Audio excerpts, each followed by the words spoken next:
Hello everyone, welcome to my channel. Please subscribe and keep watching more details. The Curse of Oak Island recap. The team finds a new structure in Smith's Cove, an old coin in the swamp. On the Curse of Oak Island this week, Rick and Marty Lagina along with Craig Tester waste no time meeting up in the war room to discuss the dire situation they find themselves in. They have just weeks to go before winter weather brings this year's activities to a stop, and it's been 1 week since the excavation at the Site 3 borehole ended due to a labor strike that could last up to 21 days. Marty calls for the team to continue the Smith's Cove excavation, then reassess where they stand. Maybe it's time to call it quits for the year, says Craig. A very determined Rick replies, well, I disagree. We're nowhere near defeat. The tension continues to build as Rick states, I don't like to fail. I don't like giving up, but concedes that they must come to a team decision. Marty remarks that their dad always said, you can't beat Father Time. He adds that he wants to do everything possible this year, even if it means resurrecting that damned swamp. Marty's dislike of the stinky swamp is no secret, but they have made intriguing finds there, such as a 1652 Spanish pirate coin, a large iron spike, and deck planking, lending credence to the late Fred Nolan's theory that the swamp was artificially created centuries ago in order to hide a large sailing vessel.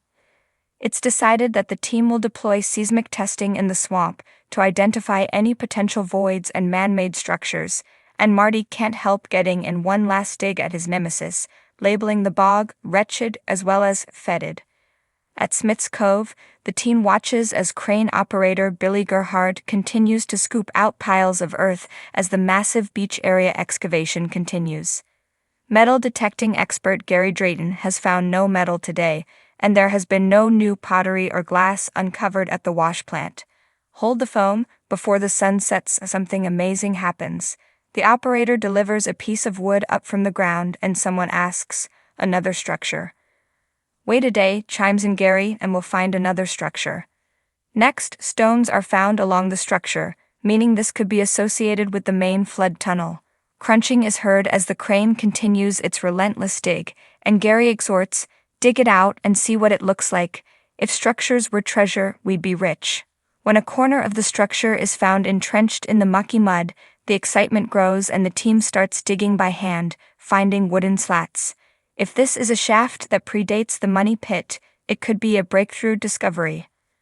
Then, when they see water moving out from a pile of boulders, it's theorized they may have found one of the 5 stone box drains. A heck of a lot of work went on down here, says historian Charles Barkhouse. Alex Lagina thinks this could mean they are close to the convergence point where the box drains join to form one tunnel leading to the money pit treasure shaft. Elsewhere, the team talks to Chris Dona, a theorist in the war room.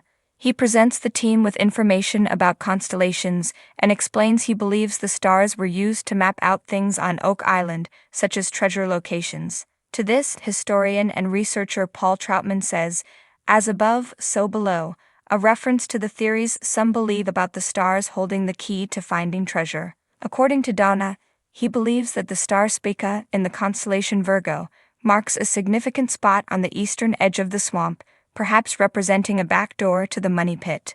Rick tells their guest that he and the team are always ready to hear the theories of Oak Island enthusiasts, such as Donna, because they have obviously done their homework and put in a lot of hard work to arrive at their conclusions.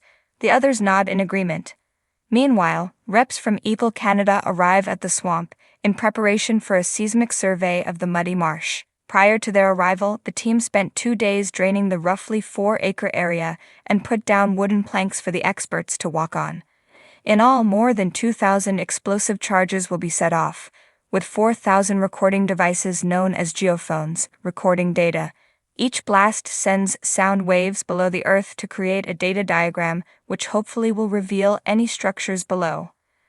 I think seismic is going to yield some significant results, states Rick. Later, Marty and Gary arrive at Lot 27 to go over the spoils from the swamp drain. Gary's detector gets a target that turns out to be a coin or a button. Marty decides it's a button, and Gary calls it an oldie, 1700s.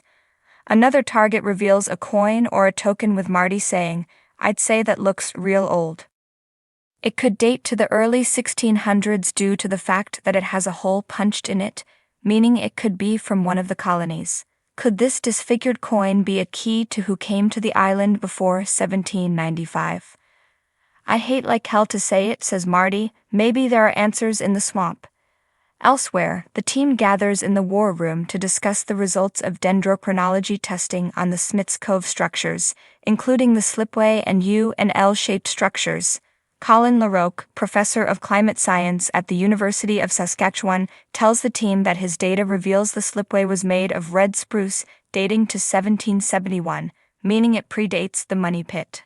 Wow, says Marty. Jack Begley enthouses. It is original. This is quite impressive, says Rick. Craig adds, that's huge. When it's revealed that the slipway is some 2 decades older than the 1795 discovery of the money pit.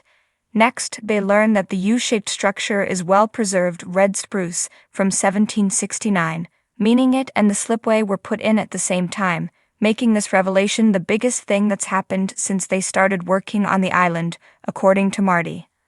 A clearly happy Marty says that he was about to call off the archaeologists and call in the psychiatrists, since nothing was making any sense up to this point. Discovering that something very significant happened in Smith's Cove years prior to the money pit. To me, it's gigantic, Marty says, calling it an extraordinary breakthrough, and indicating that all the money and work poured into the massive treasure hunting project to date has not been in vain. This latest evidence of a large engineering project as early as 1769 corroborates evidence and stories that treasure was brought here and buried centuries ago. Is the team on the verge of making a historic discovery that alters the record books? Be sure to tune in and find out. The early morning mist rolled in over Oak Island, a familiar blanket of fog settling across the land as the team prepared for another day of discovery. There was an electricity in the air, a quiet tension that whispered the promise of revelation. After all, every shovel of dirt, every stone overturned, brought them one step closer to unraveling the centuries-old mystery that has gripped the imaginations of treasure hunters and historians alike. On this particular day, the focus was split between 2 locations that had been at the heart of speculation and intrigue for years: Smith's Cove and the swamp. As Rick and Marty Lagina led their crew toward Smith's Cove, there was a collective anticipation buzzing in the air. The previous digs had uncovered a network of structures that hinted at something bigger, something older than anyone had expected. Today, they hoped to add another piece to the puzzle. Gary Drayton, the team's resident metal detection expert, swung his detector methodically, listening for the familiar beeps and tones that could signal something of value beneath the surface. The ground was damp from a recent rain, making the excavation slower than usual. Still, they worked with a careful determination. Then, as the sun began to climb higher in the sky, there was a shout from one of the excavators. "We got something here."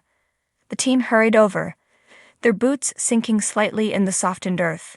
Before them, emerging from the muck and mire, was the outline of what appeared to be a wooden structure, old, worn, and partially rotted, but unmistakably a part of something that had once stood tall and strong. The beams were weathered, blackened by centuries of water and sediment, but their arrangement was deliberate, as if forming the remnants of a dock or a platform. "Looks like we found another structure," Rick murmured, his eyes scanning the exposed timbers. His mind raced with possibilities. Was this another part of the defensive flood system, designed to protect the elusive treasure?